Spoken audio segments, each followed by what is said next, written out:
하나님 감사합니다.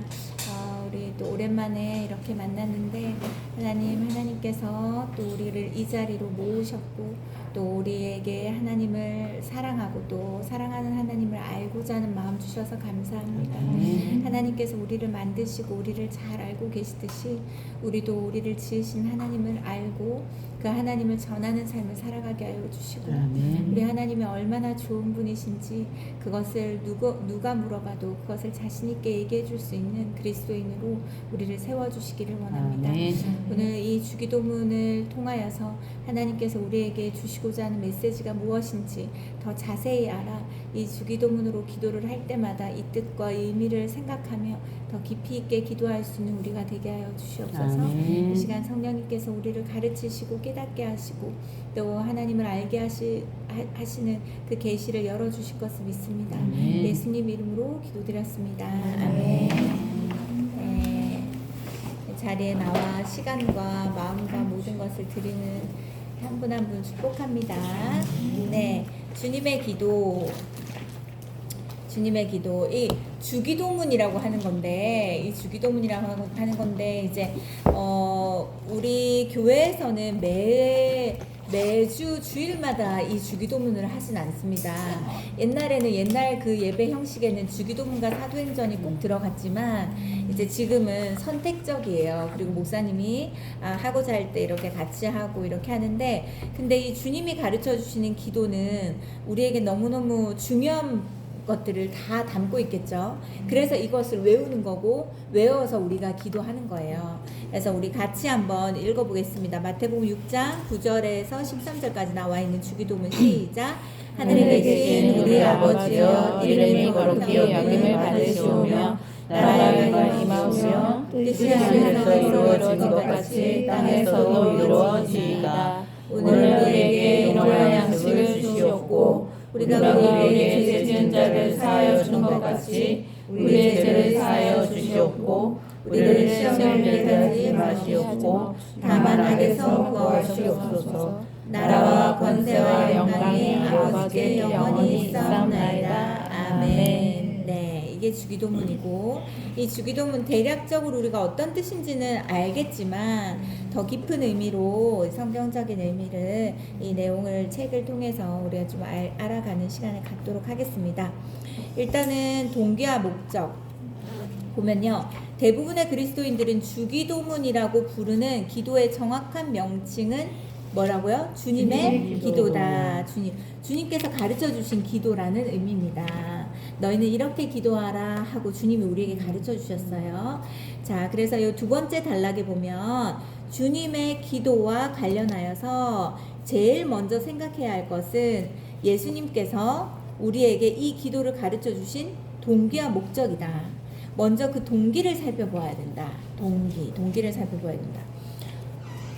이것을 이 책 내용 혹시 다 읽으셨습니까? 읽으셨나요? 네. 끝까지는 안 읽었어요. 그러면은 이 책을 안 읽으신 분들은 나누지 않으셔도 되고 읽으신 분들은 뭐가 마음에 와닿는지 한 마디만 짧게 나눌 수 있을까요? 짧게 나눌 게 없으면 패스하셔도 되고. 네. 지금 찾아야 됩니다. 큰 거 주기도문 본 전체를 위해서 어느 구절에서요? 아니 이 책 내용에서. 그러니까 주기도문 책 내용에서. 맞아 주기도문 책 내용. 있으세요? 나눌 거? 저는 208쪽에 그 하나님의 절대적인 통치권을 받아들일 것을 제 다짐해야 한다. 우리의 삶이 풍부에 구할 수도 있고 빈곤에 처할 수도 있지만 믿음은 사도 바울처럼 그 어떤 상황에도 구애받음이 없이 그 상황을 주신 하나님의 절대적인 통치권을 받아들이는 것이다. 이게 좀 새롭게 좀 이게 마음 와닿았어요. 이 통치 하나님 나라가 임한다는 건 이런 의미구나. 좋습니다. 또 다른 분들은요? 있으세요? 몇몇 분만 나눠주시면 될 것 같아요. 다 나누지 마시고. 최주현 집사님 있으세요? 최재인 사님은 지금까지 중에 최고로 머리를 짧게 자른 것 같아. 그렇죠? 잘 어울려요. 시원해 보여요. 시원해 보여요. 더워서 잘랐어요. 잘하셨어요. 또 나눌 거 있으세요? 있으세요? 그러면 바로 그냥 해볼게요. 네. 자, 밑에 말씀 보면 예수께서 한 곳에서 기도하시고 마치심에 제자 중 하나가 여짜오되 주여 요한이 자기 제자들에게 기도를 가르치신 것과 우리에게 가르치신 것 같이 우리에게도 가르쳐 주옵소서 이렇게 있습니다. 본문의 요한은 세례자 요한을 말합니다. 세례 요한. 당시 유대 교인들이나 세례자 요한의 제자들은 이 세례 요한의 제자들이 있었어요. 모두 모범 기도문을 가지고 있었다. 지금도 기독교 서점 가면 모범 기도문이 있습니다. 예나 지금이나 사람들은 기도하기를 어려워한다. 기도하는 게 쉽지 않아요. 기도하는 게 쉽지 않아요. 지난주에 우리 사완석 집사님 기도했잖아요. 기도 진짜 준비 많이 하셨더라고요. 들어보면 알아요. 얼마나 기도하며 준비하셨는지. 와, 너무 은혜가 됩니다. 그래서 보면 예나 지금이나 이 기도는 쉽지 않습니다. 굉장히 부담스러워요. 근데 보면 2, 4, 6번째 보면 그래서 예수님의 제자들도 예수님께 모범 기도문을 가르쳐 주실 것을 요청하였다. 제자들의 요청에 응하여서 예수님께서 가르쳐 주신 모범 기도문이 주님의 기도였다. 그러므로 주님의 기도가 모든 기도의 모범이 되면 당연한 것이다. 근데 밑에 보면 주님의 기도를 가르쳐 주신 또 하나의 동기를 밝혀주고 있는데 마태복음 6장에 또 기도할 때 이방인과 같이 중언부언하지만 중언부언은 뭐냐면요, 했던 말을 계속 반복하는 걸 말하는 거예요. 했던 말 또 하고 또 하고 또 하고 그들은 말을 많이 하여야 들으실 줄 생각하느니라. 그러므로 그들을 본받지 말라. 구하기도 전에 너에게 있어야 할 것을 하나님 너희 아버지께서 아시느니라. 이렇게 말했어요. 그래서 주님이 이런 기도를 가르쳐 주신 동기에 대해서 이 말씀은 또 말합니다. 왜냐하면 다른 제자들의 가지고 있었던 모범 기도문은 그것만 계속 되풀이해서 약간 그걸 뭐라지? 그 절에서 하는 그런 뭐 주문 외우듯이 그 다음에 뭐 아무튼 그렇게 해서 이런 기도를 해야지만이 하나님께서 들으신다고 생각해서 그걸 계속 반복해서 이렇게 하는 겁니다. 그렇지만 이렇게 기도하지 마라. 하나님께서 우리가 뭐가 필요한지 우리 아버지 되시기 때문에 다 아신다. 이거를 얘기합니다. 그리고 왜냐면 왜 이런 말을 할까요? 기도하지 말라고 이런 말 할까요? 기도 안 해도 어차피 아버지 다 아셔 이렇게 할까요? 그게 아니라 반복해서 말한다는 건 뭘까요? 믿어지지 않으니까 반복해서 말하는 거예요. 두려우니까 반복해서 말하는 거고 불안하니까 반복해서 뭔가 많이 말해야지 주께서 들으실 것 같으니까 이렇게 말하는 거예요. 한 번을 기도하더라도 믿음으로 기도해야 됩니다. 하나님께서 내 아버지시고 내 기도를 들으신다라는 믿음과 확신을 가지고 기도하는 것이 중요합니다. 기도에서는. 자, 193쪽 보면 두 번째 달라 보세요. 갓난아이는 찾으셨어요? 갓난아이는 자기에게 무엇이 필요한지 알지 못한다. 그런데도 아이가 살아있는 것은 아이에게 무엇이 필요한지 부모가 다 알고 아이가 구하지 않아도 때를 맞춰서 아이에게 공급해주기 때문이다. 육신의 부모도 이러하다며 하물며 하나님 아버지께서 우리가 구하지 않는다고 우리에게 있어야 할 것을 어찌 모르겠느냐. 그렇죠? 하나님께서는 다 아십니다. 그런데 밑에 보세요. 바로 밑에 단락에 예수님께서는 이와 같은 상황 속에서도 제자들에게 주님의 기도를 가르쳐 주셨다. 제자들로 하여금 의심의 토대가 아니라 믿음의 토대 위에서 바르게 기도할 수 있게 하셨다. 너희들이 이제 의심하며 기도하지 말고 염려함으로 기도하지 말고 두려워서 기도하지 말고 믿음으로 기도해라. 그래서 이렇게 기도해라. 그래서 마태복음 6장 9절에 너희는 이렇게 기도하라. 하늘에 계신 우리 아버지의 이름이 거룩히 여김을 받으시오며 라고 되어 있어요. 밑에 보면 그러므로 넘기세요. 그러므로 라는 단어가 있어요. 그러므로 맨 앞에 그쵸? 너희는 이렇게 기도하라. 그러므로 이건 접속사로 시작되고 있는 건데 이것은 그 단어의 앞뒤 구절이 서로 밀접하게 연결되어 있다는 것이다. 그래서 그 앞구절에는 무엇이라고 말하고 있냐면 그들을 본받지 말라. 중언부언 기도하는 그 사람도 본받지 말라. 구하기도 전에 너에게 있어야 할 것을 아버지께서 아신다. 그래서 그 다음에 말합니다. 그러므로. 그래서 주님의 기도가 시작된다. 그렇죠? 너희는 이렇게 기도하지 말고 이렇게 기도하기를 원하기 때문에 이렇게 말씀하신 거예요. 바로 밑에 줄 보면 하나님께서 우리에게 있어야 할 것을 이미 알고 계시므로 앞으로는 주님께서 가르쳐 주신 대로 기도하라는 것이다. 다시 말해서 더 이상 자신의 필요를 위해서 중언부언하지 말고 믿음의 토대 위에서 주님의 기도를 따라 기도의 수준을 높이라는 것이다. 기도의 수준을 향상시키라는 것이다. 이것이 주님께서 우리에게 주님의 기도를 가르쳐 주신 목적이다. 너의 기도가 그 상태에 머물지 말고 너의 기도의 수준을 높여라. 믿음의 토대 위에서 기도해라. 이것을 가르쳐주기 위한 목적으로 이것을 주셨다는 거. 이 기도를 문을 주셨다.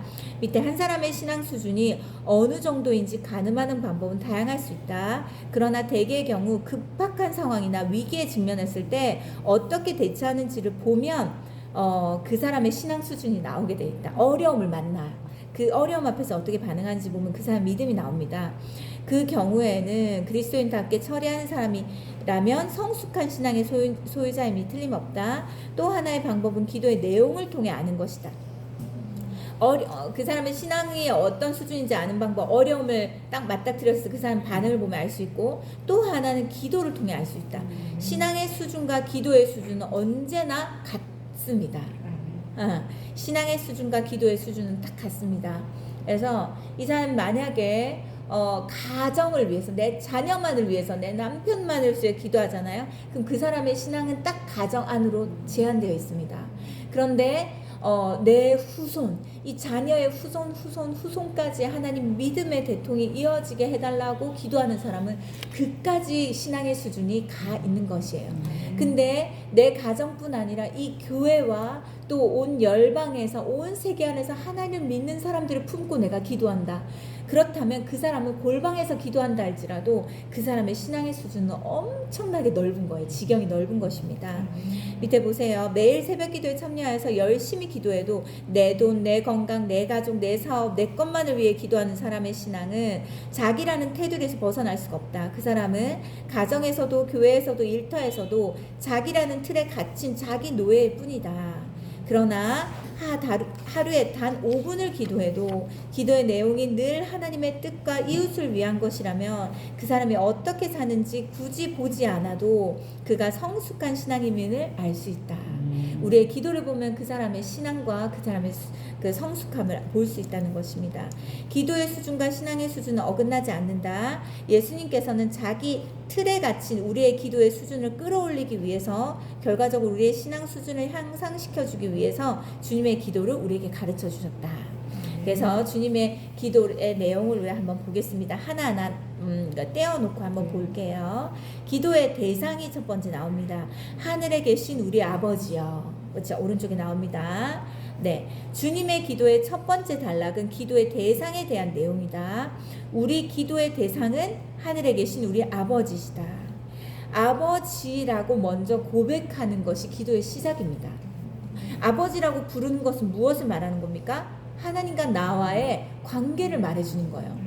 하나님께서 왜 내 기도를 들으실 수밖에 없는지에 대해서 말하는 것이 이 대상을 먼저 부르는 겁니다. 그렇죠? 자, 그래서 밑에 보면 주님의 기도를 가르쳐 주실 때 제자들에게 무엇보다도 먼저 하나님을 아버지라고 부르게 하셨다. 아버지라는 하나님의 호칭은 우리로 하여금 두 가지를 생각하게 한다. 첫 번째, 예수님께서 하나님을 아버지라 부르게 하셨다고 해서 하나님께서 남성이신 것은 아니라는 점이다. 우리가 이거 새신자반에서 배웠잖아요. 하나님은 부성과 모성을 함께 가지고 있습니다. 하나님이 남성이어서 아버지라고 부르는 것이 아니라 하나님 안에 어미의 마음, 아비의 마음이 다 있으십니다. 사람처럼 남자, 여자로 나눌 수가 없어요. 그렇죠? 그런데 우리가 이렇게 부르는 것은 이제 자세히 나옵니다. 한 두 번째 줄 내려오면요. 세 번째 내려오면 하나님께서는 당신의 형상대로 사람을 지으시되 남자와 여자를 만드셨다. 하나님의 형상은 남성도 여성도 아닌 것이다. 세신자 배웠죠. 하나님께는 남성성과 여성성, 다시 말해서 부성과 모성을 동시에 지니신 분이다. 그래서 하나님 아버지께는요, 하나님께는 어미의 마음도 깊이 우리가 경험할 수 있고, 하나님 만나면 아버지의 마음도 우리가 깊이 경험할 수 있습니다. 그런데 이것이 또 문제가 되는 경우가 있어요. 뭐냐면 밑에 보세요. 어릴 때 아버지의 사랑을 받지 못한 사람이 성인이 되어서 하나님 아버지의 사랑을 믿기는 어려운 것이다. 육신의 아버지에게서 받은 상처가 하나님 아버지의 사랑을 가로막는 걸림돌이 되기 때문에, 만약에 내 아버지가 무능했잖아요. 그러면 하나님 아버지에 대해서 신뢰가 잘 안 됩니다. 하나님의 능력에 대해서 믿는 게 굉장히 어려워져요. 만약에 내 육신의 아버지가 나를 보호하고 지켜주지 않았잖아요. 그러면 하나님이 지켜주신과 보호하심에 대한 믿음이 없습니다. 항상 불안하고 두려워해요. 그 다음에 내 육신의 아버지부터 내가 필요를 체험받지 못했잖아요. 엄청 인색하고 나한테 뭘 해주는 걸 되게 싫어했잖아요. 그러면은 내가 아무리 내 필요를 하나님께 구해도 하나님은 이것을 채우지 않으신다라는 믿음이 있습니다. 육신의 아버지로부터 나오는 그 경험이 그대로 하나님께 그대로 이제 보여지는 거예요. 그리고 근데 만약에 아버지가 엄청 엄했어요. 만약에 쉽게 폭력적이거나 폭언과 폭행을 하시는 그런 굉장히 엄하고 무섭고 언제 어느 때 터질지 모르는 그런 감정의 기복이 심하고 화가 많으신 분이라면, 그런 사람은 어떨까요? 하나님 만날 때 하나님에 대해서 무서워합니다. 굉장히 두려워서 이거 해야 되고 이거 하지 말아야 되고 이렇게 신앙생활 합니다. 그 모든 것이 육신의 아버지가 어떤 분인지에 따라 그 경험이 그대로 대입되는 거예요. 그래서 이 하나님을 아버지라고 부르는 것은 우리에게 엄청난 위로와 안정감을 주는 것임에도 불구하고, 우리의 육신의 아버지가 어떤 분인지에 따라 하나님을 아버지라고 부를 때 각자마다의 그 아버지의 이미지가, 그림이 다 다릅니다. 그쵸?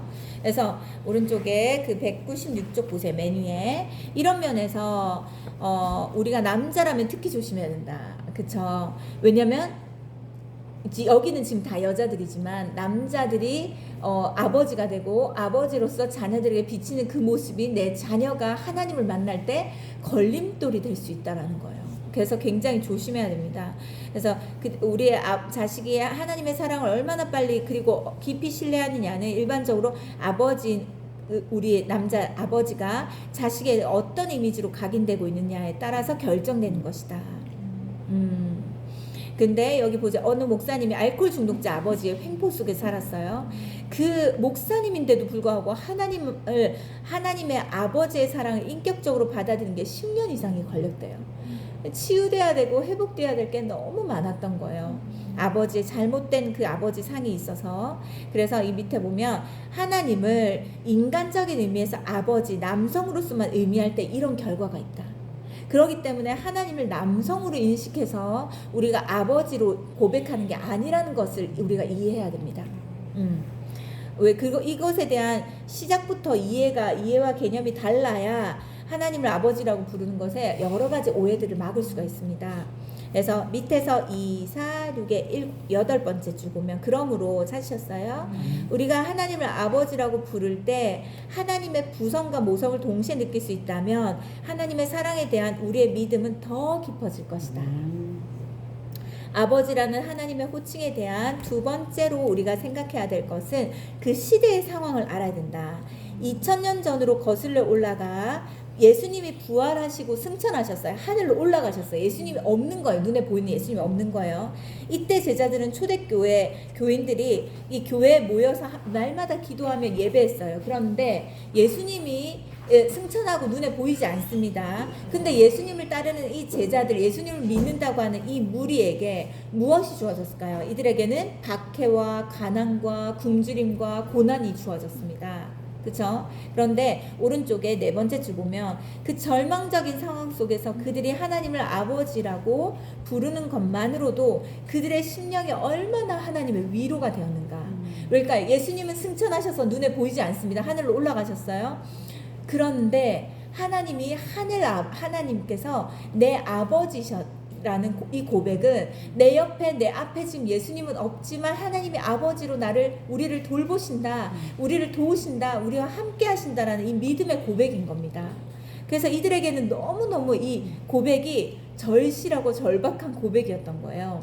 근데 밑에 보면 주님의 증인으로 살기 위해서 핍박과 고난을 두려워하지 않았던 바울 역시 바로 그 핍박과 고난 속에서 하나님을 뭐라고 부릅니까? 아빠, 아버지라고 부릅니다. 그 감옥 속에서, 차디찬 감옥 속에서 고문을 당하면서 하나님을 아버지라고 부를 수 있었던 건 무엇 때문일까요? 이들에게는 이 땅에서의 삶이 전부가 아니라는 확실한 믿음이 있었기 때문입니다. 그렇죠? 그리고 나는 혼자가 아니다. 내겐 아버지가 있다. 내겐 하나님 아버지가 계시다. 이것이 이들에게 너무 큰 위로였고 너무 중요한 부분이었습니다. 믿음의 생활을 하는 데 있어서. 밑에 보세요. 십자가의 죽음을 목전에 두고 겟세마네 동산에서 마지막으로 기도를 드리시던 예수님께서도 하나님을 어떻게 불렀습니까? 아빠, 아버지라고 부르셨습니다. 그래서 우리 찬양에 보면 아바 아버지 그 찬양 있어요. 나를 안으시고 바라보시는 아바 아버지 있어요.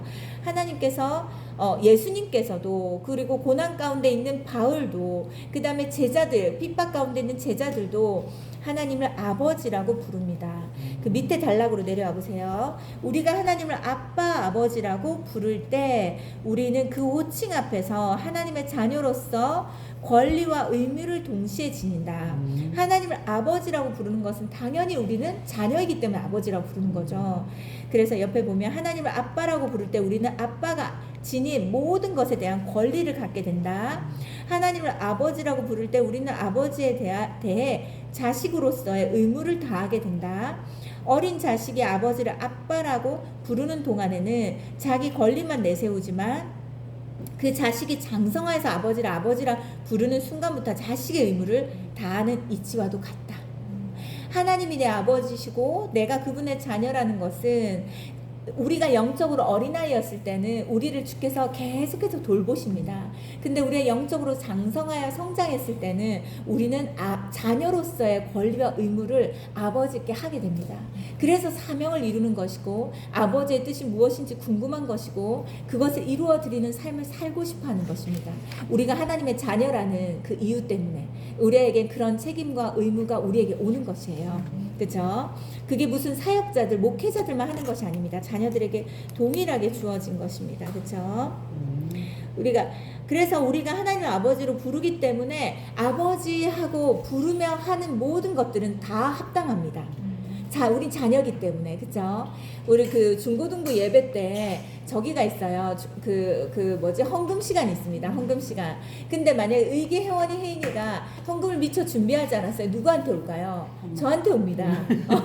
다른 애들이 저한테 올까요? 안 와요. 다른 애들은 준비를 자기 엄마들 찾아가거나 아니면 준비를 못했으면 못하는 거죠. 근데 다 나를 봅니다. 나를 봐서 헌금을 달라는 거예요. 내가 엄마니까. 그쵸? 내가 엄마니까. 그렇다면 우리 어떨까요? 우리 세상 속에 살아가요. 세상에 하나님 모르는 많은 사람들 속에 있어도 우리의 눈이 하나님을 향하여서 하나님 내 안에 있는 이런 필요들에 대해서 하나님께 말했을 때 내 아버지 되신 하나님은 우리와 눈을 맞춰서 내 딸들의 이런 필요들에 대해서 즉각 반응하십니다. 그리고 그것에 대해서 어떻게 도울지에 대해서 하나님의 때, 하나님의 방법으로 우리를 도우십니다. 그것은 너무 당연한 거예요. 내가 이렇게 하면 하나님께서 나에게 아버지 되셔서 나에게 뭘 해주시겠지? 내가 이렇게 하면 아니에요. 그 애들이 의기회원이 혜인이가 나한테 잘해서 내가 헌금을 주는 게 아니라 내 자녀이기 때문에 내가 주는 거예요. 그쵸? 그것처럼 우리가 주님의 내가 하나님께서 기뻐하시는 자녀로 살아갈 수도 있지만 그러지 못할 수도 있어요. 죄를 지을 수도 있고 연약하면 넘어질 수도 있고 실수할 수도 있고 실패할 수도 있어요. 그런데 내 아이들이 실수하고 실패하고 나에게 잘못했다고 하고 나에게 실망을 줬다고 하고 엄마에게 상처를 줬다 한들 나와 자녀와의 관계를 끊을 수 있습니까? 그 어떤 것도 끊어지지 않아요. 근데 우리는 어떻게 합니까? 내가 잘못하고 내가 뭔가 실수하고 실패하고 죄짓고 넘어지잖아요. 그러면 하나님께 나오는 게 굉장히 어려워지고 부담스러워지고 계속 쭈삐쭈삐 뒤에 가 있어요. 불편한 거예요. 그렇게 하면 안 됩니다. 내가 연약할수록 찬양에 뭐라고 돼 있어요? 내가 연약할수록 주님은 나를 더 귀하게 여기신다. 우리 자녀들 보세요. 자녀들 몇 명 있잖아요. 한 명에서 3명까지 다 있잖아요. 보세요. 연약한 자녀에게 더 많은 마음이 쏟아집니다. 우리 의기 회원이 혜인이가 있는데 혜인이가 공부를 본격적으로 하게 되면서 체력이 굉장히 약해졌어요. 코피도 많이 흘리고 막 이럽니다. 그런데 집에 만약에 홍삼이나 그런 게 있잖아요. 애가 그 혜인이가 좋아하는 과일이 있잖아요. 그러면 의기회원이 없을 때 혜인이가 먹입니다. 왜일까요? 그 이유는 하나예요. 내가 의기회원이를 안 사랑해서가 아니라 얘가 지금 더 연약하기 때문에 더 잘 돌보는 거예요. 그쵸? 하나님도 똑같아요. 우리가 연약하고 우리가 부족하잖아요. 그럼 우리를 정죄하고 너 왜 아직까지 이거밖에 안 되라고 하지 않으세요? 더 우리를 보살피십니다. 더 사랑으로 우리를 돌보시는 하나님이세요. 그렇기 때문에 쭈삣쭈삣하거나 뒤로 물러가거나 그렇게 할 눈치 볼 필요가 없어요. 더 하나님 앞에 나오면 됩니다. 그리고 하나님, 제가 이것이 연약합니다. 이것이 부족합니다. 이것으로 또 넘어졌습니다. 솔직하고 정직하게 말하면 돼요. 그러면 그 모습 그대로 하나님께서 우리를 다시 용서하시고 용납하시고 기회를 주십니다. 뭔지 아시겠죠? 네. 자, 그래서 시대적인 상황을 또 알아야 된다. 이게 쭉 얘기했고, 여기 오른쪽에 보면 이까지 다 얘기했어요. 밑에 보세요. 누가복음 15장에 돌아온 탕자 이야기가 나옵니다. 그 다음 장 넘겨보세요. 첫째 줄, 탕자가 다시 만난 아버지에게 던진 첫 마디가 아버지였습니다. 아버지. 그쵸? 탕자가 아무리 방탕하게 살고 돈을 유산을 다 허비하고 와도 이 관계는 끊어지진 않습니다. 근데 여기 오른쪽 두 번째 줄 끝에 보면 아버지라는 호칭 앞에서 아버지를 등지고 가출했던 아들의 존재가 회복되었고 단절되었던 아버지의 관계가 회복되었다. 밑에 주님의 기도를 드리면서 하나님을 아버지라고 부를 때 이런 감동을 느낄 수 있다면 우리는 주님의 기도를 통해서 우리의 신앙은 날로 성숙해질 것이다. 하나님을 아버지. 그래서 저는 기도할 때요, 많은 기도를 하는 것보다 그냥 하나님 아버지라고 계속 부를 때가 있어요. 근데 그 아버지라고 부르고 한참을 기다릴 때 뭔가 내가 많은 기도를 하지 않아도 마음에 채워지는 게 있습니다. 그리고 하나님 앞에 내 마음이 다 쏟아지는 게 있어요. 아버지 하면서 그 마음을 쏟아내는 것이 있습니다. 아버지라, 하나님이 내 아버지라는 것과 내 기도를 들으신다는 것과 내가 그분의 자녀라는 것이 우리에게 얼마나 큰 위로가 되는지 모릅니다. 얼마나 든든한 백이 되는지 모릅니다. 자, 그래서 우리는 이 아버지라는 고백을 제대로 믿음을 담아 고백할 때 우리의 신앙은 날로 성숙해진다. 여기 밑에 보면 아버지라는 뜻은 이렇게 이제 되어 있어요. 그런데 여기에서 우리가 알아야 되는 건 세 번째 줄, 우리의 아버지라는 것이다. 나의 아버지가 아니라 복수형을 말한다. 우리의 아버지. 그래서 하나님께서는 우리나 나 혼자만의 아버지가 아니라 우리의 아버지시다. 하나님을 자기만의 아버지가 아닌 우리의 아버지라고 고백할 때 그 아버지로 인해서 우리의 관계가 바르게 정립된다. 그래서 우리는 뭡니까? 우리는 다 하나님의 자녀들이에요. 그래서 교회 안에서 뭐라고 말합니까? 형제님, 자매님 이렇게 말합니다. 형제님, 자매님. 내가 저 사람과 하나도 피가 안 섞였는데 왜 형제고 왜 자매지? 하나님을 우리의 아버지라고 부르는 우리는 모두 다 자녀인 것이에요. 그렇죠? 하나님의 자녀가 되었기 때문에 우리는 다 형제, 자매들입니다. 그래서 밑에서 세 번째 줄 올라오면요. 밑에서 세 번째 줄. 아버지는 자신의 아버지일 뿐 아니라 우리의 아버지임을 인정할 때 자식들은 비로소 형제 간의 권리와 의무를 공유하게 된다. 이래서 우리의 아버지라는 것이 굉장히 중요합니다. 만약에 나의 아버지면 아버지와 1대1과의 관계로 끝나면 끝이에요. 근데 우리의 아버지가 될 때는 다릅니다. 우리의 아버지가 될 때는 우리가 형제 자매이므로 형제 자매들과의 관계까지도 나아가는 것이에요. 그쵸?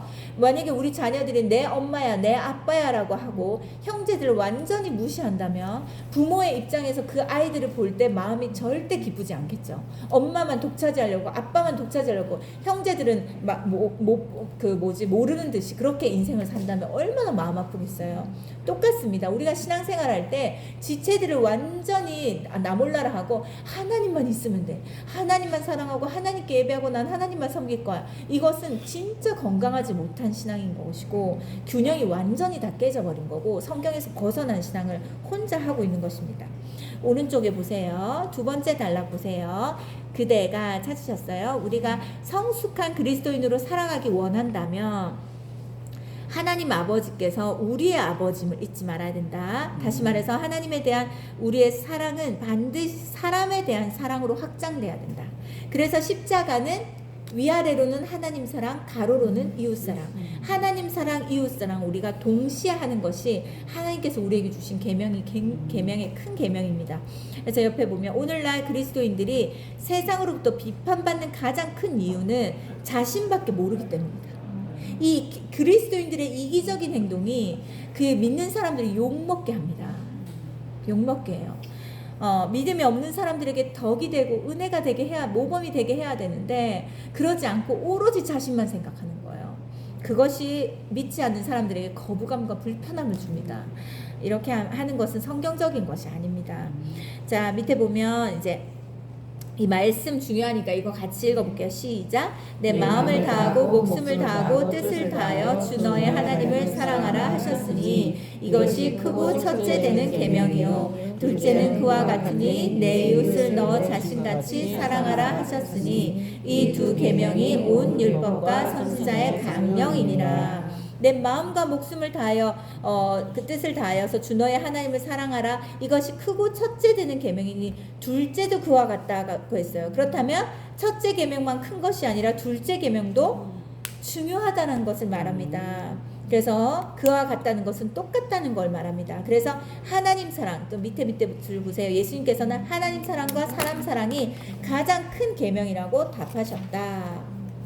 자, 넘겨보세요. 넘겨서 밑에서 이사 6번째 줄 보세요. 이사 6번째 줄. 그러므로 내가 진정으로 하나님을 사랑한다면 나의 하나님 사랑은 똑같은 길이의 사람 사랑으로 이어지지 않으면 안 된다. 하나님을 사랑하는 만큼 내 옆에 있는 사람을 사랑하는 것으로 이어져야 됩니다. 하나님 사랑은 100인데 옆에 있는 사람은 5다. 아닌 거예요. 그 하나님의 사랑은 한번 의심해 볼 필요가 있어요. 하나님을 진심으로 100으로 사랑하는 사람은 이웃을 사랑하지 않고는 견딜 수가 없습니다. 자, 밑에 보면 그래서 내가 이해할 수 없었던 사람도 우리의 아버지 앞에서 포용할 수 있게 된다. 그 사람 역시 우리의 아버지의 자녀이기 때문에 따라서 나의 믿음이 나의 아버지가 우리의 아버지임을 인식하는 것으로부터 성숙하게 된다. 내 주변에 보면 내가 이해할 수 없는 사람들이 굉장히 많습니다. 굉장히 많아요. 그냥 100명이 있고 내가 그 중에 한 명이라면 내가 이해할 수 없는 사람은 99명 중에 아마 9명, 그 90명 정도 될 거예요. 그 중에 한 10%는 내가 이해할 수 있는 사람이고 나머지 90%는요 내가 이해할 수 없는 사람들입니다. 어느 공동체나 어느 교회나 다 마찬가지예요. 그런데 이때 그 사람을 우리가 나와 다른 그 사람, 내가 이해할 수 없는 그 사람을 포용할 수 있는 단 하나의 이유가 무엇입니까? 내 이성으로, 내 생각으로, 내 마음으로, 내 감정으로 절대 이해해서는 안 됩니다. 어디에서부터 시작해야 됩니까? 그도 하나님의 자녀라는 것, 하나님이 끔찍히 사랑하는 자녀라는 것을 우리가 잊지 않아야 돼요. 그들 때문에, 그 사람 때문에, 내가 이해할 수 없는 그 사람 때문에 예수님이 죽으셨다는 것을 잊지 말아야 돼요. 그 사람은 하나님의 사랑을 받은 사람이에요. 그걸 잊지 말아야 돼요. 그 사람을 내 기준과 내가 보는 어떤 기준으로 그 사람을 판단할 수 없는 것은 하나님은 우리로 하여금 하나님의 자녀들을 판단하도록 한 번도 허락지 않으셨어요. 오히려 어떻게 말했습니까? 너희가 비판하는 그 비판으로 너희가 비판을 받을 것이다. 판단하지 마라, 비판하지 마라, 정죄하지 마라, 너의 기준으로 사람들이 이렇다 저렇다 말하지 마라, 너의 틀과 너의 기준에 다른 사람 맞추려고 하지 마라. 내 자녀들이다. 건드리지 마라. 하나님 자녀들 건드리면 안 됩니다. 그렇게 하면 안 돼요. 그리고 만약에 불편한 것들이 있다면 조용히 기도해야 돼요. 조용히 기도하고 하나님의 때에 하나님의 방법으로 하나님이 만지실 것을 하나님께 맡겨야지 내가 바꾸려고 하면 안 됩니다. 자녀들 키워보세요. 자녀들 내가 바꾸려고 하면 바뀌나요? 절대 안 바뀌어요. 자녀들 내 잔소리로 바꾸려고 하는 것보다 잔소리를 멈추고 자녀를 위해 기도해보세요. 자녀가 어느 순간 하나님께서 나에게 이런 마음 주셔서 나 이제부터 이렇게 살기로 했어요 라고 말하는 그때가 올 거예요. 100번 잔소리하는 것보다 한 번 기도하는 것이 그 자녀를 바꾸는 지름길입니다. 우리 지체들도 마찬가지예요. 저라고 왜 말하지 못하겠어요? 이 사람한테 이렇게 말하고 저 사람 저렇게 말하고, 그리고 왜 우리 성도들도 나한테 말하고 싶은 게 얼마나 많겠어요, 그렇죠? 여러 가지로 내가 본인들이 원하는 어떤 그 기대가 있을 거잖아요. 그거에 충족시킬 수가 없습니다. 그쵸? 각자마다 원하는 것이 다르기 때문에 어떤 사람은 족하다 하고 어떤 사람은 넘친다고 하고 어떤 사람은 부족하다고 합니다. 나는 똑같은 한 사람인데 각자마다 다 다릅니다. 반응이. 그 사람들을 다 맞출 수가 없어요. 그렇기 때문에 저는 어떻게 합니까? 제가 할 수 있는 최선을 다하되 제 손이 미치지 못하고 내가 능력이 되지 않은 것에 대해서는 하나님께 맡깁니다. 하나님께 기도로 맡기는 거예요. 똑같습니다. 지체들 간의 관계 안에서도요. 마음에 차지 않거나 불편하거나 어려움이 있거나 여러 가지가 있을 수 있어요. 그렇죠? 그럴 때 뭐 안 보면 되지. 뭐 안 하면 되지. 이렇게 딱딱딱딱 끊어내는 것이 아니라 어떻게 해야 됩니까? 기도해야 됩니다. 기도. 왜냐면 그 사람을 미워하는 것도 정죄하는 것도 비판하는 것도 판단하는 것도 다 누구 기준입니까? 내 기준이므로. 하나님은 그런 것들을 우리한테 허락하신 적이 없어요. 그렇기 때문에 우리가 어떻게 해야 됩니까? 하나님께 맡겨드리고 저 사람 또한 하나님이 끔찍히 사랑하는 사람이기 때문에 내가 함부로 할 수 없다라는 것에 대해서 하나님을 두려워하는 마음을 가져야 돼요. 그렇죠? 근데 보세요. 우리 만약에 내 자녀들이 있잖아요. 내 자녀들에게 누가 해코지를 해요. 그러면 내 자녀가 잘못했다 할지라도 나는 뭐부터 합니까? 내 자녀를 먼저 보호합니다. 일단 보호하고 그 다음부터 하나씩 해결할 거예요. 그렇죠? 하나님도 똑같아요. 하나님의 연약한 자녀들이 공격받고 어려움을 당하기를 원치 않습니다. 그들을 보호하시는 하나님이에요. 우리 하나님은. 그렇죠? 그렇기 때문에 우리가 함부로 이렇게 해서는 안 됩니다. 뭐 해야 됩니까? 입 닫고 기도해야 됩니다. 알겠죠? 내 말로 하고 싶은 말이 많아도 참아야 돼요. 그걸 기도로 바꿔야 돼요. 하나님께 맡길 때 더 빨리 하나님께서 일하십니다. 그거를 꼭 기억하셔야 돼요. 오른쪽에 이건 제가 14년 동안 목회를 하면서 주님께 배운 거예요. 그렇죠? 자, 오른쪽에 201쪽 오른쪽에 보세요. 그 X표가 나와 있죠. 그러니까 중간에 점에 나 자신입니다. 그런데 하나님 사랑 위에 있습니다. 밑에 뭡니까? 사람 사랑이 있어요. 그런데 사람을 사랑하는 것은 누구만큼? 우리의 아버지라는 것을 아는 만큼. 하나님은 우리의 아버지라는 것을 아는 만큼 사람을 사랑하게 되어 있어요. 저 사람은 하나님을 엄청 사랑하는데 사람과의 관계는 굉장히 어려워. 그러면 뭔가 신앙을 점검해 볼 필요가 있어요. 왜냐하면 사람들이 보기에는 그 사람의 신앙이 좋을지 몰라도 하나님 보시기에는 아닐 수도 있습니다. 왜냐하면 사람을 어떻게 사랑하고 얼마나 용서하고 얼마나 이해하고 얼마나 용납하는지에 따라 그 사람의 믿음의 성숙이 나오고 하나님을 어떻게 사랑하는지가 나오기 때문에. 근데 어떤 사람이 사람들을 용서하고 이해하고 용납하고 포용할 수 있을까요? 어떤 사람이 이걸 잘하는 사람이 될 수 있을까요? 맞아요. 하나님께 이해를 많이 받은 사람, 하나님께 용납을 많이 받은 사람, 있는 그대로 하나님께 있는 그대로 사랑을 많이 받은 사람, 하나님께 용서를 많이 받은 사람, 하나님께 그 용납과 이 포용과 이런 사랑을 많이 받은 사람은 사람에게 그것이 나타나게 되어 있어요. 그런데 하나님과의 관계 속에서 이것이 부족하잖아요. 하나님의 사랑을 경험한 것이 부족하잖아요. 그러면 사람에게도 그것이 나타나지 않습니다. 하나님과의 관계 속에서 목사님이 계속 그 설교할 때 강조하는 게 뭔지 아세요? 하나님은 우리를 율법적으로 부르지 않으셨다 이거예요. 율법적인 것과 복음적인 것의 차이가 뭡니까?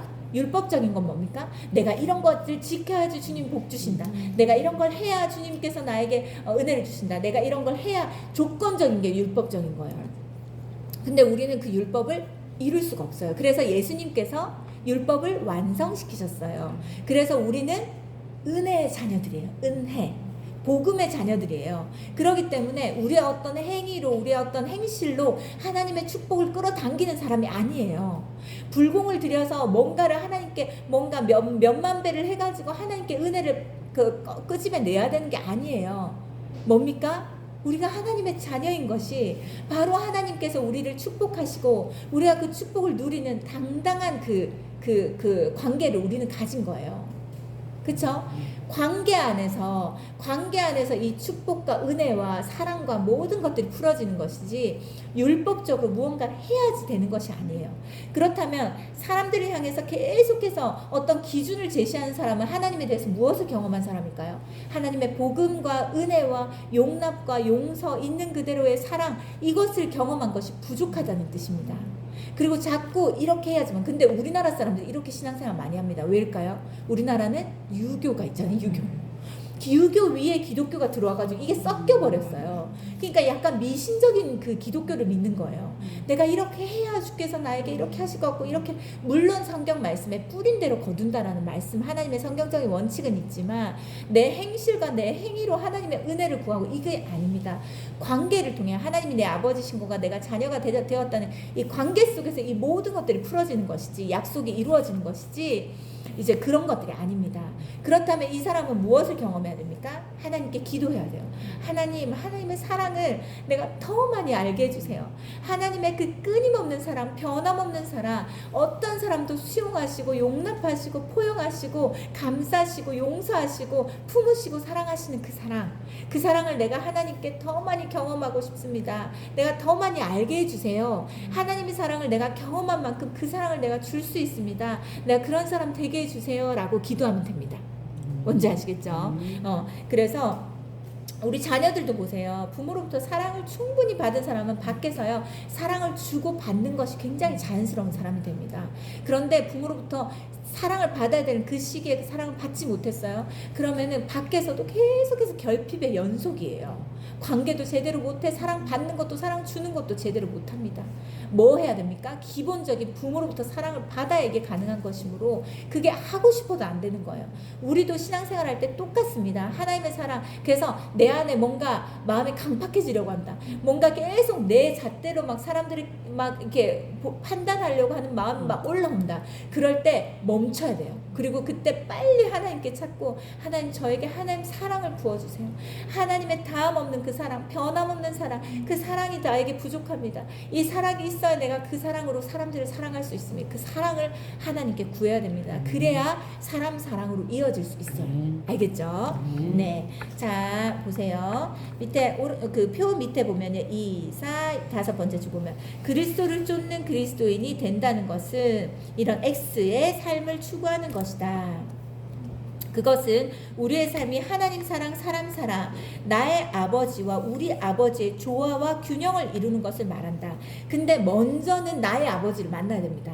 먼저 나의 아버지, 나 인격적으로 하나님을 1대1로 인격적으로 하나님께서 보여주신 예수 그리스도를 통하여서 나에게 주셨던 그 십자가의 사랑, 예수님이 죽으심과 부활이 나와 무슨 의미가 있는지, 나와 어떤 연관이 있는지를 나의 하나님으로 먼저 만나야 되고, 그 다음에 우리의 아버지라는 것을 알아야 됩니다. 근데 나의 아버지로 머물러 있으면 이 사람 굉장히 이기적으로 신앙생활을 하게 됩니다. 자기 중심적으로.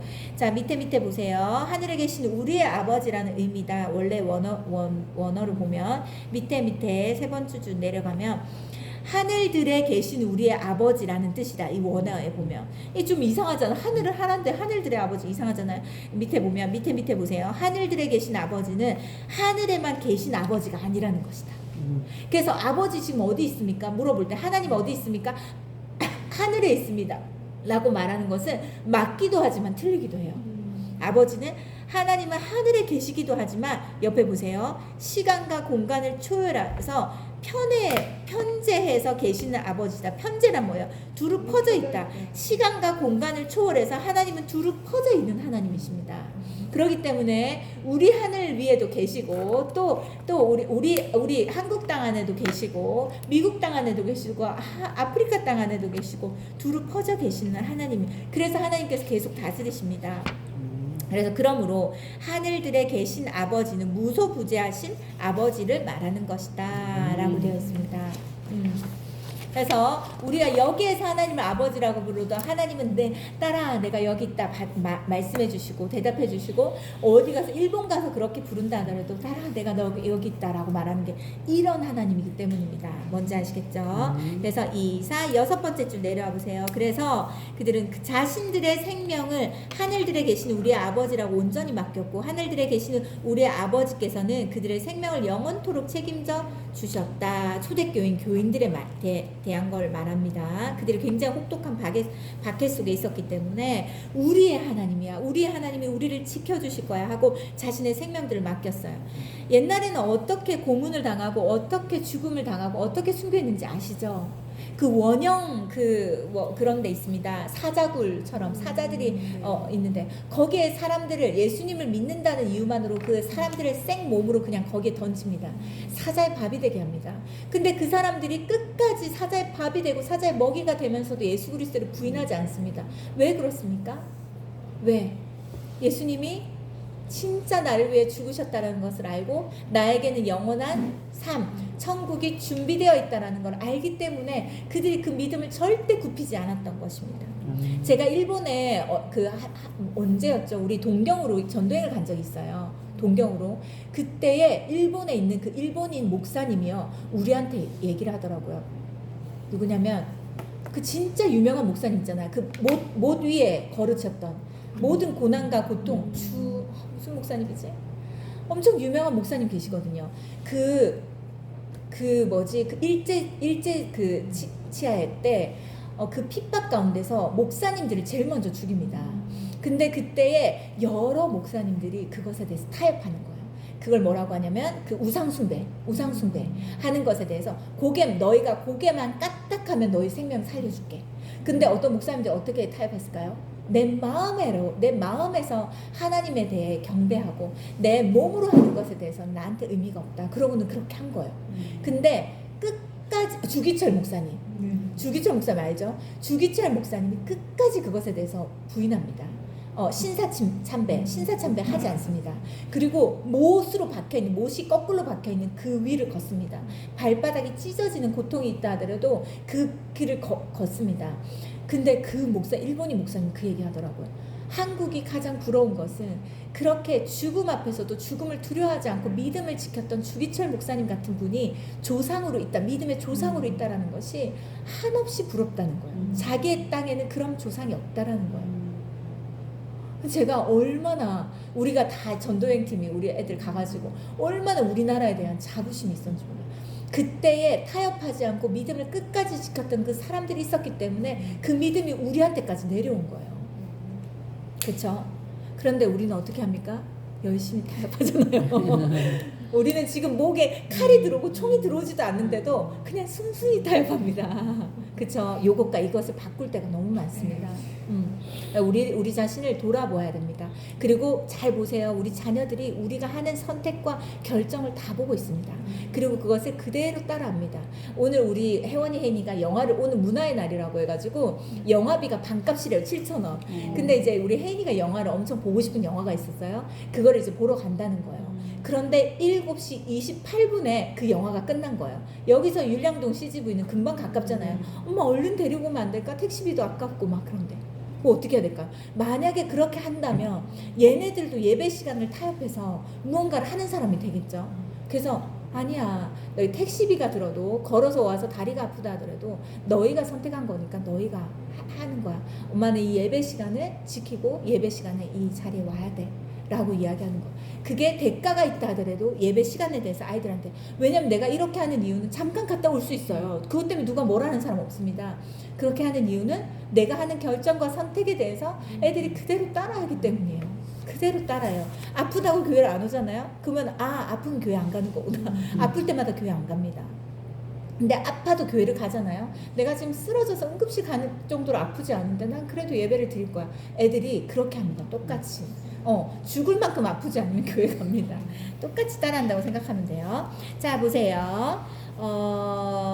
자, 그 다음에 여기 중간쯤에 보면 이사야 66장 1절에 보면 하늘은 나의 보좌요 땅은 나의 발판이다.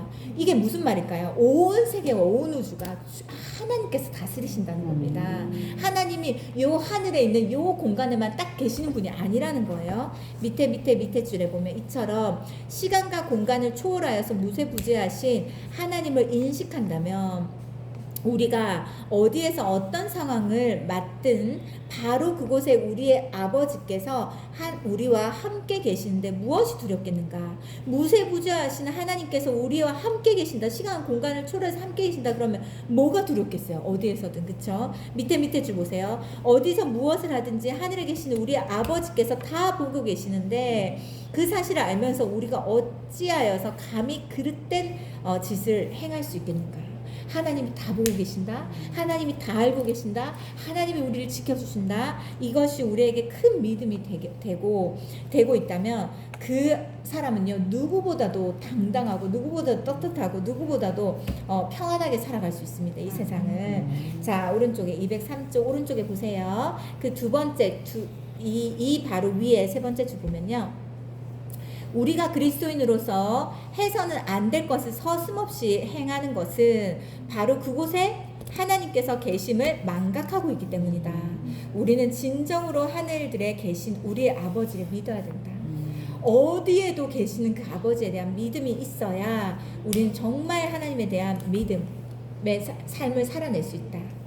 그리고 내가 금방 얘기한 것처럼 나는 하나님 타협할 때가 많은데, 나는 이럴 때가 많은데 싶어도 점점점 나아지면 됩니다. 점점점 한 번에 다 바뀌지 않는다 하더라도. 그래서 자, 그 다음에 두 번째 보세요. 하나님을 향한 기도 같이 읽어볼게요. 시작. 이름이 거룩히 여김을 받으시오며 나라가 임하시오며 뜻이 하늘에서 이루어진 것 같이 땅에서도 이루어지이다. 주님의 기도 두 번째 단락은 아버지의 영광을 위한 기도입니다. 아버지의 영광을 위한 기도. 밑에 보세요. 이름이 거룩히 여김을 받으시오며, 이건 수동태라고 말합니다. 무슨 뜻이냐면 밑에서 알려드릴게요. 밑에 보면 먼저 나 자신이 주체일 경우에 영어로 표현하자면 나에 의해서 당신의 이름이 거룩해지기를 바랍니다 라는 뜻입니다. 나를 통해서 당신의 이름이, 하나님의 이름이 거룩해지기를 바랍니다. 이 이름은 단순 호칭이 아니다. 이 이름은 인격과 존재 그리고 존엄성을 의미하는 것이다. 뭘 말할까요? 나를 통해서 하나님의 모든 존재가 거룩해지기를 바랍니다. 이런 말인 거예요. 그런데 밑에 보면 내가 거룩하신 하나님 아버지를 믿는 아버지의 자녀답게 거룩하게 살겠다는 결단이다. 하나님 아버지의 이름을 위해서 난 거룩하게 살겠습니다. 하나님의 이름에 욕먹이지 않겠습니다. 이거예요. 세상 사람들과 다르게 살겠습니다. 이겁니다. 내가 거룩하게 삶으로써 아버지의 거룩하신 이름이 높여지기를 바란다는 말이다. 그런 기도입니다. 세상 사람들은 하나님께서 거룩하심을 결국 우리의 삶을 보고 알 수밖에 없습니다. 우리의 삶을 보고 알 수밖에 없습니다. 그래서 밑에 보면 따라서 아버지의 이름이 나로 말미암아 거룩히 여김을 받으시기를 기도한다는 것은 나의 삶으로 아버지의 거룩하심을 세상에 드러나겠다는 것이다. 나의 삶으로 하나님의 거룩함을 드러낸다. 이게 뭘 말할까요? 그냥 이 말 들으면 돼요. 너가 하나님을 믿어서 다른 거였구나. 뭔가 다르다고 생각하고 있었어.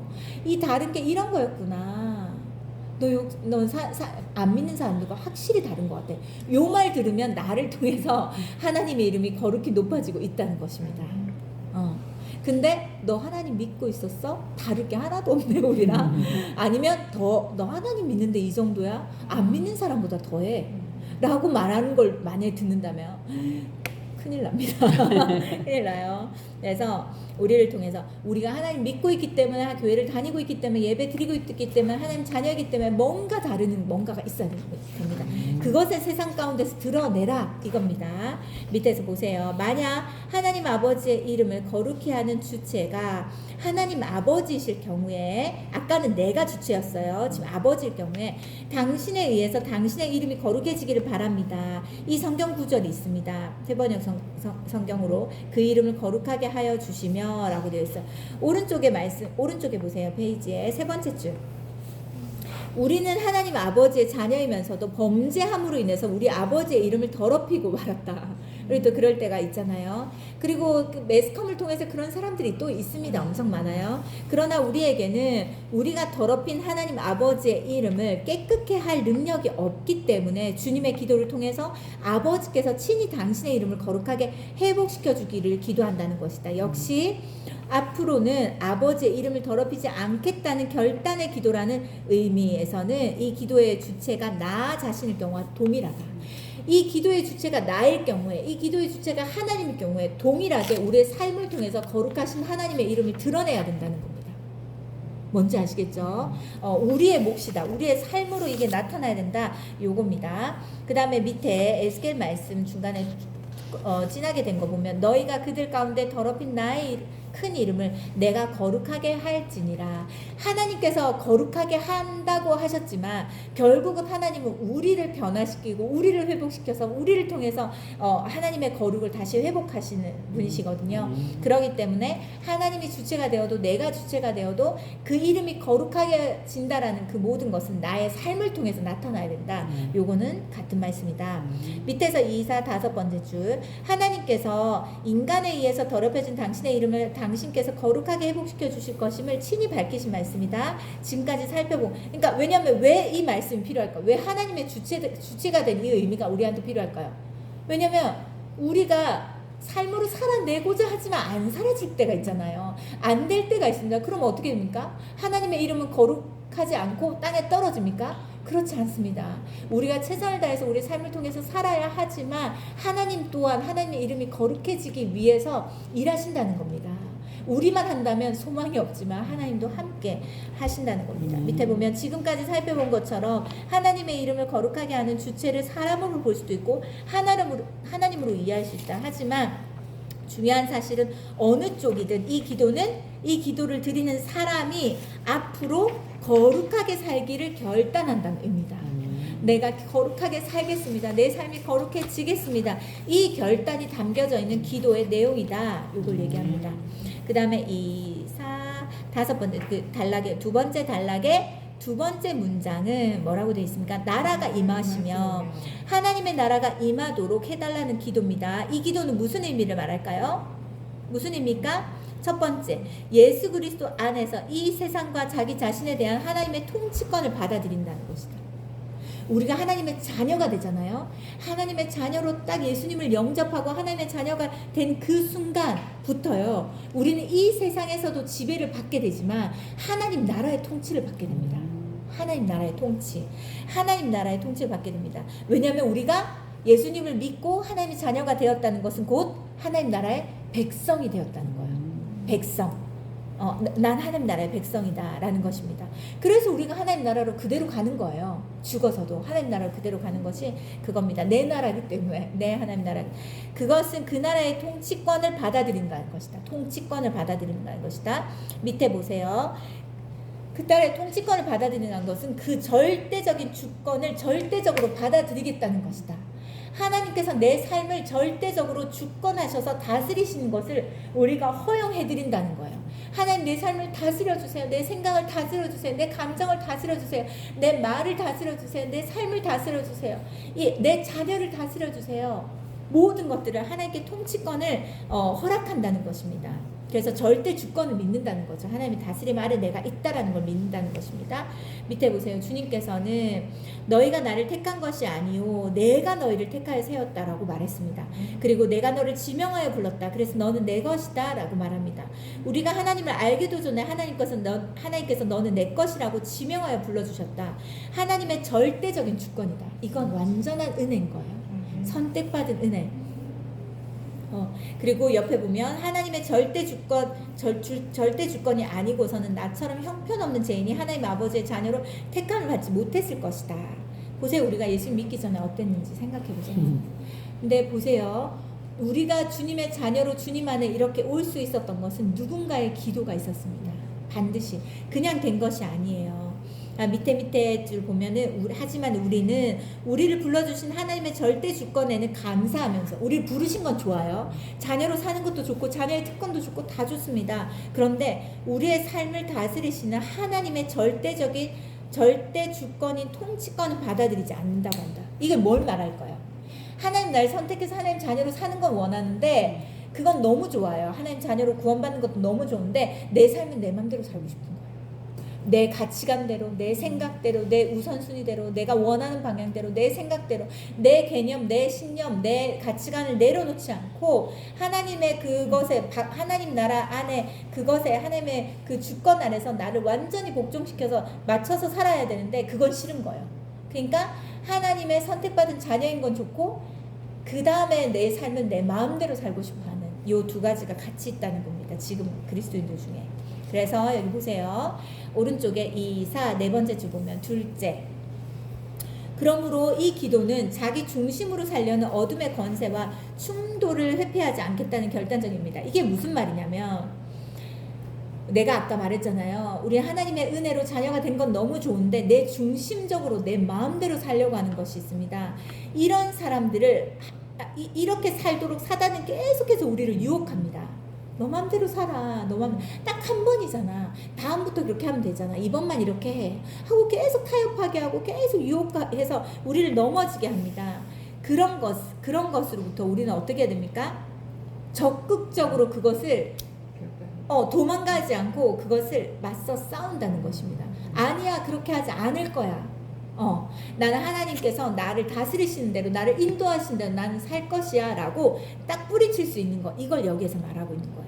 그래서 하나님의 절대적인 통치권을 받아들이고 하나님 자녀로서 살려 하면 어둠의 권세가 우리를 짓누르며 우리 중심으로 살라고 계속해서 유혹한다.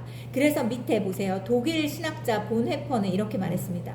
내가 그리스도를 만난다면 둘 중에 하나는 죽어야 된다. 내가 죽으면 그리스도가 살고 내가 살면 그리스도가 죽는다.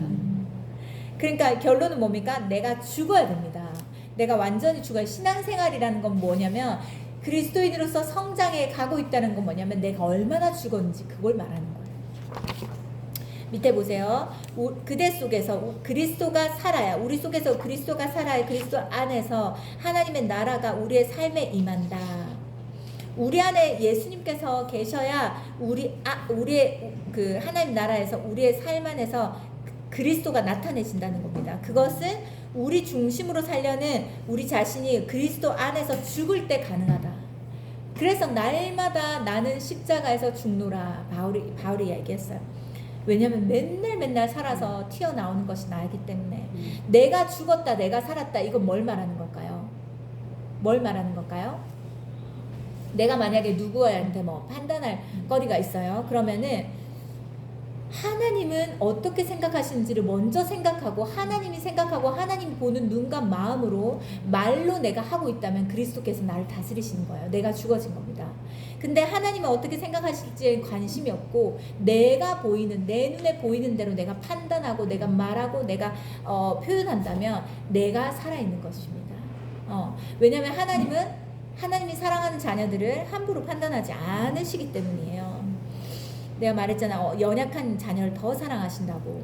그러면 그 자녀는 하나님이 더 사랑하는 자녀인 거예요. 그래서 밑에 보세요. 밑에서 네 번째 줄 위로 마지막으로 이 기도는 자기 자신이 하나님 나라의 확장을 위한 도구가 되겠다는 결단의 기도이다. 이게 무슨 말일까요? 하나님 나라의 확장을 위한 도구가 되겠다는 말. 이게 무슨 말일까요? 전파. 뭘까요? 네? 하나님 나라 전파. 맞아요. 내가 가는 곳마다 하나님의 통치를 내가 인정하고 절대적인 주권을 인정하고 하나님의 인도와 내 안에 나는 죽고 예수 그리스도로 사는 삶이 되면 내가 가는 곳마다 하나님 나라가 되는 거예요. 내가 직장을 가면 그 직장이 하나님 나라, 내가 봉사를 하면 그곳이 하나님 나라, 내가 가정에 있으면 그곳이 하나님 나라, 내가 어떤 셀에 있으면 그 셀이 하나님 나라. 뭔지 아시겠죠? 자, 다음 장 넘겨보세요. 우리 여기 한 장 반만 남아서 여기까지만 나갈게요. 자, 208쪽 첫 번째. 성시화라는 게 뭔지 아세요? 성시화 운동이라는 게 엄청나게 붐을 일으켰습니다. 이게 뭐냐면 말 그대로 거룩할 성 도시 시자예요. 이 도시를 거룩하게 바꾼다는 운동이에요. 도시를 거룩하게 바꾼다.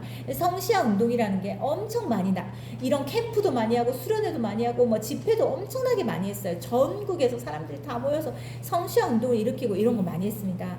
근데 네 번째 보면 성시화는 그리스도인 각자가 자기의 삶에 성시화가 집회나 어떤 캠프나 그런 걸 통해서 되어지는 것이 아니라 그리스도인 각자가 자기의 삶의 자리에서 진리의 빛으로 살아갈 때만 가능한 것이다.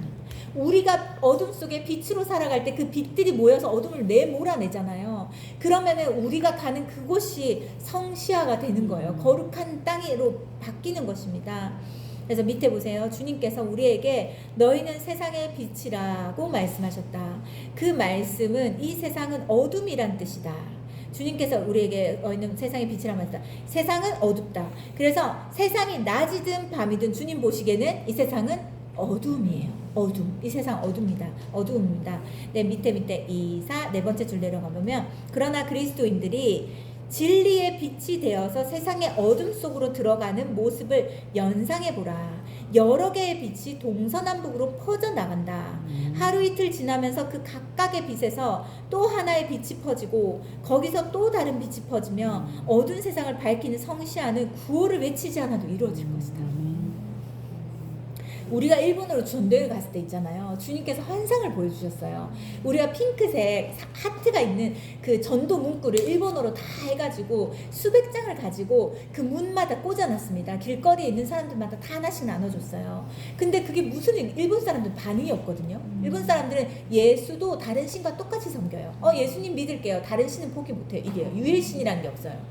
그래서 얼마나 마음이 아파요. 그래서 우리가 이렇게 하는 것이 진짜 주님이 원하시는 걸까? 무슨 일이 일어날까? 이 땅에 무슨 변화가 있을까? 막 이렇게 굉장히 이제 마음이 어려웠던 거예요. 그런데 주님은 환상으로 보여주셨어요. 뭘까요? 우리 애들이 타타타타 가가지고 문에다 꽂고 타타타 가가지고 문에다 꽂잖아요. 그곳마다 빛이 임하는 거예요. 깜깜한 곳에 그 깜깜한 그 일본 땅 안에 골목에 그 빛이 있는 애들이 밟는 곳마다. 그래가지고 와 이게 소름이 끼치더라고요. 이게 영적으로 굉장히 의미가 있는 것이구나. 의미가 있다. 그리고 우리의 받는 이 땅이 우리가 하는 이 수고가 절대 헛되지 않다라는 것을 하나님께서 알게 해주시는 거예요. 제가 이번에 제주도로 그 휴가를 다녀왔어요. 우리 고모가 제주도에 사세요. 그래서 숙소나 여러 가지가 해요. 근데 이번에 여러 가지 좀 이렇게 일들이 있어가지고 이동을 해야 되는 일이 있었어요. 근데 함덕 해수욕장 아세요? 함덕 해수욕장에 에베네셀 호텔이 있어요. 에베네셀이라고 크게 보이는 거예요. 해가지고 와, 저 분명히 믿는 사람이 하는 곳인가 보다. 그랬는데 그 안에서 다른 사람 통해서 들은 거예요. 그 안에서 찬양을 틀어놓는데요. 그러니까 그 피아노 음이지만 경음악이지만 파나는 호텔이 얼마나 문란합니까? 문란하고 더럽고 막 그럴 수 있잖아요. 근데 거룩한 곳인 거예요. 그리고 엘리베이터 안에 있잖아요. 이것도 들은 건데 엘리베이터 안에 예배를 드리고 싶은 휴가 중에 예배를 드리고 싶은 사람을 위해서 교회를 안내하는 문구가 있어요. 여기에 와서 예배 드리시면 됩니다. 맛있는 식사가 준비되어 있습니다. 이 호텔의 대표가 크리스찬인 거예요. 그러니까 안에서 찬양이 울려 퍼져 막 이게 호텔이지만 너무 거룩한 곳이 된 거예요. 그게 성시화예요. 그 사람이 어둠 속에 빛으로 들어온 거예요. 그렇기 때문에 호텔 또한 거룩하게 만들 수 있는 겁니다. 뭔지 아시겠죠? 자, 밑에 보세요. 이 기도는 우리가 삶으로 실천했다. 두 번째 단락 보세요. 두 번째 단락 마지막 문장은 뜻이 하늘에서 이루어진 것 같이 땅에서도 이루어지다 라고 말했습니다. 하늘에 계신 우리 아버지여 라고 말했습니다. 이건 뭐냐면 오른쪽에 그 방향을 말하는 것인데 그 방향은 위쪽이다. 그러므로 이것은 위를 지향하는 삶을 결단하는 것이다. 뭘까요? 우린 땅에 살고 있지만 하늘을 보며 살아야 된다. 땅에는 소망이 없습니다. 땅은 언젠가는 끝납니다. 그렇죠? 그래서 여기 말씀에 보면 그러므로 너희가 그리스도와 함께 다시 살리심을 받았으면 위의 것을 찾으라. 거기는 그리스도께서 하나님 우편에 앉아 계시느니라. 위의 것을 생각하고 땅의 것을 생각하지 말라. 이게 뭘까요? 너희가 영원히 살고 그 천국 하나님 나라를 생각해야 돼. 그러면요 이 땅에 연연할 게 없습니다. 집착할 게 없어요. 욕심을 낼 게 없어요. 어차피 다 두고 갈 건데. 그쵸? 많은 재산 물려줘봤자 형제들끼리 싸우기만 해요. 이 땅에서 주께서 하라 하시는 일들을 기쁘게 이루며 우리의 영원한 하나님 나라에서 그 상급을 누리면서 살면 되는 것입니다. 말씀 바로 밑에 보세요. 뜻이 하늘에서 이루어진 것처럼 땅에서도 이루어지게 하기 위해서는 우리는 매일 위의 것을 구해야 된다. 위의 것을 구해야 된다. 그래서 하나님, 제가 오늘 하나님 나라를 위해서 내가 오늘 어떻게 살길 원하십니까? 지금 내가 할 수 있는 것이 없습니다. 그러면 주님이 나에게 너가 기도해라. 만약에 어느 나라가 생각이 났어요. 아프리카를 위해 기도해라. 그럼 나는 이 좁은 방 안에서 아프리카를 움직이는 사람이 되는 거예요. 우린 계속해서 위의 것을 구해야 됩니다. 위의 것을 바라보고 위의 것을 추구해야 됩니다. 우린 이 땅에 영원히 살 사람들이 아니므로. 아멘. 밑에 보세요. 밑에서 2, 4, 5번째 보면 새 것도 생명도 진리도 결코 아래로부터 올 수 없다. 모든 것은 위로부터 오는 것이다. 그러므로 뜻이 하늘에서 이루어진 것처럼 땅에서도 이루어지는 삶을 살기 위해서는 먼저 위를 보며 위의 것을 구해야 된다. 참되고 영원한 것은 언제나 위에서만 온다. 그래서 하늘의 것을 구해야 됩니다. 하늘의 것을. 자, 이번에 7월 31일 날부터 8월 4일까지 우리 중고 청년부들이 전도여행을 합니다. 근데 이번에도 새로운 애들이 많고 여러 가지 사정에 의해서 청주에서 하게 돼요. 여기서 하게 돼요. 그리고 전도여행의 비중은 줄고 캠프에 시간을 많이 가져서, 왜냐면 아이들 중에 하나님을 인격적으로 만난 사람이 있는데 아직 인격적으로 만나지 못하고 교회만 다니는 사람이 있어요. 그래서 얘네들은 오로지 주님께 집중하여서 인격적으로 하나님을 경험하고 체험하고 만날 수 있도록 이번에 좀 집중하려고 해요. 그런데 보세요. 근데 우리가 기도했어요. 교사들끼리 기도했어요. 하나님 어떤 말씀으로 우리의 이번 이 캠프를 어떻게 이끌기를 원하십니까? 근데 하나님께서 저에게 생각나게 해주신 말씀이 있었어요.